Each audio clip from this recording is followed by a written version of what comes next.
Hello guys, welcome back to my YouTube channel. आशा है कि आप सभी काफ़ी अच्छे होंगे और अपने एग्ज़ाम की तैयारी आप सभी काफ़ी अच्छे से कर रहे होंगे। अगर आप यूपी ट्रिपल एससी पेट 2025 का एग्ज़ाम देने वाले हैं तो ये वीडियो आपके लिए बहुत ही ज़्यादा इंपॉर्टेंट रहने वाला है। आज की इस वीडियो में यूपी ट्रिपल एससी पेट 2025 को लेकर कुछ इंपॉर्टेंट प्रश्नों को देखेंगे जो कि अलग अलग विषय से रहेंगे। करंट अफेयर्स के प्रश्न इसमें नहीं रहेंगे, बाकी सभी विषयों के प्रश्न आपको इसमें देखने को मिलेंगे। तो लगभग 20 से 25 तक के प्रश्नों को हम देखेंगे और ये बहुत ज़्यादा इंपॉर्टेंट प्रश्न है। तो अगर आपका भी एग्जाम 6 या फिर 7 सितंबर को है तो आप इस वीडियो को ज़रूर देखिए और देखने के साथ साथ अपने यार दोस्त मित्र को भी शेयर कीजिएगा।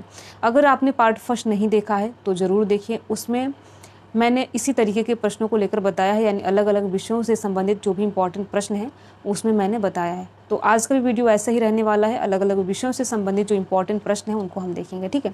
तो वीडियो में आगे बढ़ने से पहले आप सभी को बता दें कि देखिए, आपको वीडियो बिल्कुल स्किप नहीं करना है, अंत तक देखिएगा तभी चीज़ें समझ में आएंगी। तो पहला प्रश्न है, ये साइंस से जुड़ा प्रश्न है। आप सभी को पता है साइंस सभी विषयों से लगभग प्रश्न पूछे जाते हैं, तो किसी भी विषय को आपको इग्नोर नहीं करना है, स्पेशली करंट अफेयर्स को, ठीक है। तो पहला प्रश्न है, तरल पदार्थ की तुलना में ठोस पदार्थ में परमाणुओं का व्यवस्थापन किस प्रकार होता है। इसमें देखिए, तरल से लेकर ठोस पदार्थ जो होते हैं उसमें परमाणुओं का विस्थापन किस प्रकार से होता है, इसमें ये पूछा गया है। तो बहुत बारीकी से जो परमाणु होते हैं एक दूसरे से बंधे हुए होते हैं, तो आपको याद रखना है और ऐसे ही प्रश्न पेट के एग्जाम में पूछे जाते हैं। अगला प्रश्न है, संविधान का वह कौन सा अनुच्छेद है जो जम्मू कश्मीर को विशेष राज्य का दर्जा देता है। इसमें आपको ये बताना है कि संविधान का वह कौन सा अनुच्छेद है जो जम्मू कश्मीर को विशेष राज्य का दर्जा देता है। तो आर्टिकल 370, ठीक है। अगला प्रश्न है, भारतीय संविधान की कौन सी अनुसूची आदिवासी क्षेत्रों के लिए प्रावधान करती है। इसमें अनुसूची की बात हो रही है जो कि जुड़ी हुई है आदिवासी क्षेत्रों से, तो आप याद रखेंगे जो अनुसूची आपकी 5 और 6 है ये आदिवासी क्षेत्रों से संबंधित है और ये प्रश्न बहुत ज़्यादा इंपॉर्टेंट है। हालांकि ये पीसीएस में भी पूछा गया, यूपीएससी में भी पूछा गया, इसलिए आपको इस प्रश्न को बिल्कुल याद रखना है। अलग अलग एग्जाम में ये प्रश्न पूछा गया, ठीक है। अगला प्रश्न है, भारत के संविधान में कुल कितने मूल कर्तव्य हैं। तो 11 हैं, आपको याद रखना है। अगला प्रश्न है, केंद्रीकृत एकीकृत जीएसटी किसके द्वारा संग्रहित किया जाता है, यानी जीएसटी का जो कलेक्शन है किसके द्वारा किया जाता है। तो आप सभी को पता है केंद्र सरकार के द्वारा किया जाता है, राज्य सरकार के द्वारा स्पेशली नहीं किया जाता है, ठीक है। रानी की वाव, आप सभी ने इसका नाम जरूर सुना होगा, जो कि 100 रुपये की मुद्रा पर छपी हुई है। ये किस राज्य में स्थित है, रानी की वाव किस राज्य में स्थित है, जिसका अंकन आपको 100 की मुद्रा पर भी देखने को मिलता है। तो गुजरात राज्य में स्थित है।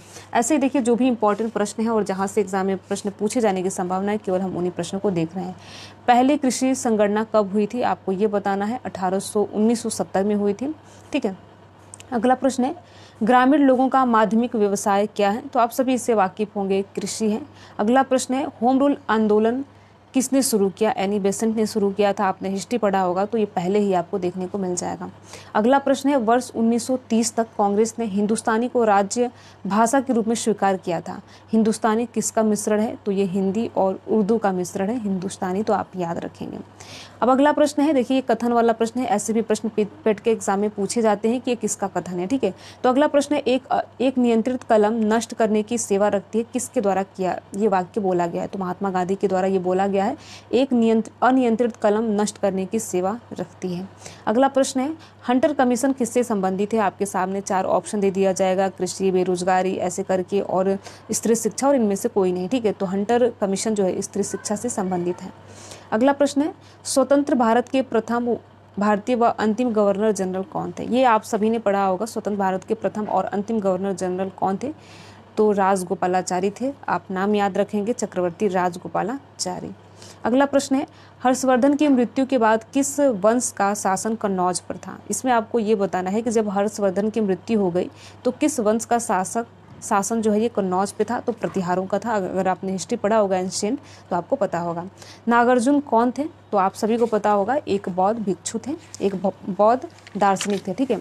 अब अगला प्रश्न है जो कि बहुत ज़्यादा इंपॉर्टेंट प्रश्न है, बाबर ने लोदियों को किस युद्ध में प्रथम बार हराया था। इसमें आपको ये बताना है कि बाबर ने लोदियों को प्रथम बार किस युद्ध में हराया था। तो पानीपत के प्रथम युद्ध में हराया था। अब आपके लिए प्रश्न ये है कि देखिए, आप कमेंट बॉक्स में बताइए कि पानीपत का प्रथम, द्वितीय और तीसरा युद्ध कब और किसके मध्य हुआ था। अगला प्रश्न है, साइमन कमीशन को भारत कब भेजा गया। इसमें आपको बताना है कि साइमन कमीशन भारत कब आया या कब भेजा गया था। 1928 में भेजा गया था। बहुत इंपॉर्टेंट प्रश्न है। पीसा की झुकती मीनार किस देश में स्थित है? आपको ये बताना है, आपने नाम सुना होगा पीसा की झुकी हुई मीनार, तो ये किस देश में स्थित है? तो ये इटली में स्थित है। अगला प्रश्न है, विश्व निमोनिया दिवस कब मनाया जाता है? ये भी बहुत ज़्यादा इंपॉर्टेंट प्रश्न है। विश्व निमोनिया दिवस कब मनाया जाता है? तो 12 नवंबर को विश्व निमोनिया दिवस मनाया जाता है। आपको बताना है घूमर लोक नृत्य किस राज्य का है? तो ये है राजस्थान का। इस वीडियो का अंतिम और बहुत ज़्यादा इंपॉर्टेंट प्रश्न ये है कि विश्व की प्रथम महिला अंतरिक्ष यात्री कौन थी? इसमें आपको ये बताना है कि विश्व की प्रथम महिला अंतरिक्ष यात्री कौन थी? तो वेलेंटीना तेरेस्कोवा थी। तो कुल मिलाकर लगभग हमने 20 प्रश्नों को देखा है, जो कि बहुत ज़्यादा इंपॉर्टेंट प्रश्न है। और देखिए ऐसे ही प्रश्न एग्जाम में पूछे जाते हैं। तो अगर आपने नोट्स बना रखा है तो काफ़ी अच्छी बात है, आप जितना हो सके रिविजन करते रहिए। बाकी 6 और 7 सितंबर को एग्ज़ाम कंडक्ट होने वाला है, तो आप सभी ऐसे ही रिविजन करते रहिए। बहुत जल्द आपको हमारा तीसरा पार्ट भी देखने को मिलेगा, ठीक है। तो अगर आपने पार्ट फर्स्ट नहीं देखा है तो एक बार ज़रूर देखें। वीडियो में लास्ट तक बने रहने के लिए आप सभी का बहुत बहुत धन्यवाद। अगर आपको वीडियो अच्छा लगा हो तो वीडियो को आप लाइक कर सकते हैं, और लाइक करने के साथ साथ अपने यार दोस्त मित्र को भी शेयर कर सकते हैं। Thank you.